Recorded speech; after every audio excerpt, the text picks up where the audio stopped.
हाँ, तो फिर आ जाइए साथियों, आप सब लोगों का देहाती अनमोल कहानी में स्वागत है। यानी राधे और कृष्ण की पहली रासलीला। यूं तो कृष्ण का जन्म एक राज परिवार में हुआ था, लेकिन उनका लालन पालन एक ग्वाला परिवार में हुआ। उनको पालने वाले पिता नंद ग्वाले थे। हालांकि मेरे प्यारे साथियों, वह ग्वालों के मुखिया थे, फिर भी ग्वाले का काम करते थे और राजसी ठाट से वह कोसों दूर थे। माँ यशोदा ने कृष्ण को जन्म नहीं दिया था, लेकिन वह खुद इस बात को नहीं जानती थी कि जन्म से ही कृष्ण को भगवान के अवतार के रूप में देखा गया था। दरअसल उनके जन्म से पहले ही उनके बारे में तमाम तरह की भविष्यवाणियाँ की गई थी। कुछ योगी, खास तौर पर प्राचीन काल के महान ऋषि कृष्ण द्वैपायन, जो आगे चलकर व्यास मुनि के नाम से जाने गए, एक अनूठे बच्चे की खोज में थे, जिनका जन्म एक खास दिन को होना था। इस दौरान उन्हें कृष्ण के धरती पर आने के बारे में पता चला। वैसे ही उनके आने का इंतजार योगी बहुत लंबे समय से कर रहे थे। तो फिर साथियों, जन्म के साथ ही कृष्ण को तारणहार कहा गया। दरअसल उनको लेकर हुई भविष्यवाणियों और गणनाओं की वजह से माना जा रहा था कि वह लोगों को उनके दुख, दर्द और पीड़ा से मुक्ति दिलाएंगे। बाद में जिस तरह वह धरती पर जिए और जैसे उपदेश उन्होंने लोगों के दिए, उससे उनके बारे में की गई भविष्यवाणियाँ साबित हुईं। तो मेरे प्यारे साथियों, रासलीला में आइए। गोकुल और बरसाना के ग्वाले वृंदावन नाम की एक जगह पर जाकर बस गए थे। वृंदावन काफ़ी खुली और हरी भरी जगह थी। ये नई बस्ती कई मायनों में पुरानी मान्यताओं को तोड़ने वाली और खुशहाल साबित हुई। चूँकि ये लोग अपने पुराने परंपरागत घरों को छोड़कर आए थे, इसीलिए इनके पास पहले से अधिक आज़ादी थी।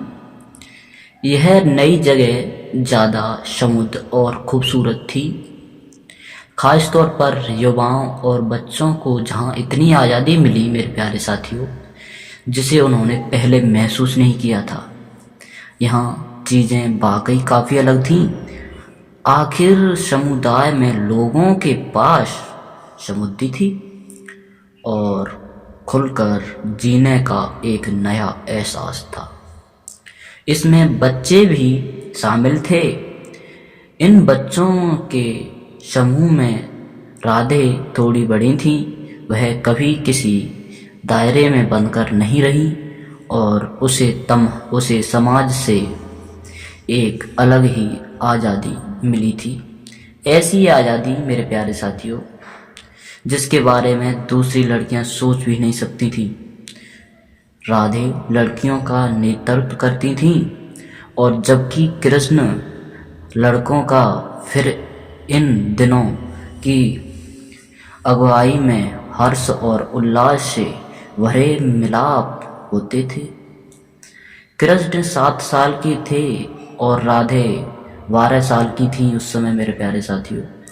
उनके साथ उन्हीं की उम्र के बच्चे एक बड़ी टोली रहा करती थी। तो मेरे प्यारे साथियों, वृंदावन में होली का त्यौहार आया। इस रंगीन माहौल में जब हर चीज़ अपने चरम पर थी, पूर्णिमा की एक विशेष शाम को लड़के और लड़कियां की ये टोलियां यमुना नदी के किनारे इकट्ठी हुई। नई जगह के इस माहौल की वजह से कई पुरानी परंपराएं टूट गईं। और मेरे प्यारे साथियों, और पहली बार ये छोटे लड़के व लड़कियां नहाने के लिए नदी पर एक साथ पहुँचे। पहले दिन तो इन टोलियों ने खेलना शुरू किया। इसके बाद उनका दूसरे दिन पर पानी उछलने और बालू व मिट्टी फेंकने का खेल शुरू हुआ। इस बीच वे एक दूसरे को देखकर चिढ़ाते थे और बीच बीच में गालियां देने का दौर भी चलता रहा। थोड़ी देर बाद जब इस खेल का जोश बढ़ता गया तो मेरे प्यारे साथियों, बच्चों ने मिलकर नाचना शुरू किया और फिर हर्ष व उल्लास के अपने जुनून में वे नाचते गए और नाचते ही गए। लेकिन कुछ देर बाद थकान होने पर वे धीरे धीरे एक एक करके गिरने लगे। जब कृष्ण ने अपने साथियों को इस तरह थक कर गिरते देखा तो मेरे प्यारे साथियों, उनसे रहा नहीं गया। तो उन्होंने अपने कमरबंद से बांसुरी निकाली और मंत्रमुग्ध करने वाली एक धुन बजानी शुरू कर दी। कृष्ण की बांसुरी यह धुन अत्यंत मनमोहक थी, जिसे सुनकर सभी उठ खड़े हुए और वे फिर सभी मस्ती में झूमते गए। वे बच्चों ने मिलकर नाचना शुरू किया और फिर हर्ष व उल्लास के अपने जुनून में वे नाचते गए और नाचते ही गए। लेकिन कुछ देर बाद थकान होने पर मेरे प्यारे साथियों, ये चारों ओर जमा हो गए। नाच का यह दौर लगभग आधी रात तक यूं ही चलता रहा। पूर्णिमा की एक विशेष शाम को लड़के और लड़कियां की ये टोलियां यमुना नदी के किनारे पर इकट्ठी हुई। नई जगह के इस माहौल की वजह से कई पुराने परंपराएं टूट गईं। तो मेरे प्यारे साथियों, आपको इस कहानी से क्या सीख मिलती है, अपनी राय कमेंट बॉक्स में ज़रूर दें।